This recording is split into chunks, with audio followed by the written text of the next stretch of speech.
going to work through a denim seam. Now, a couple things is that when fabric is thicker, when you pick a straight stitch, it is nice to go ahead and lengthen out the stitch. So down up to her, as long as 3. So if I go ahead and just make a nice long seam here, and then don't forget to put in a denim needle. That's going to be a sharper needle. It's going to be a bigger size. But let me show you a little something that you can do and cheat by. And that is to do a little top stitching with stitch number 3.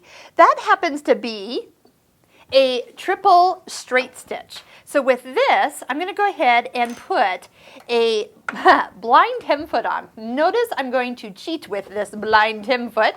That's because I can flatten this seam out. Notice that the seam and the 3 layers over here on the left side, and I can position this foot so the big toe is on this side of the seam and the little toe is on the top. And then position the needle position all the way to the far, let's see here, that's going to be the far left side today. And then as you stitch, you can go ahead and use a triple straight stitch. Let me see if I can lengthen that out too and see if we get a nice pretty stitch along here. So this is going to make it look like it's been top stitched with a really thick thread. And you'll notice it'll give everything a nice professional look of stitch. So this stitch has multiple uses here, where as you stitch, it is very, very strong, very, very defined, and it all goes into the same hole across your seam. Now, once you go ahead to fold this, let's go ahead and put everything back to normal and just go back to a straight stitch. Standard presser foot A, and then fold this up. This would be where you'd measure. Get everything where you want it, press if you'd like.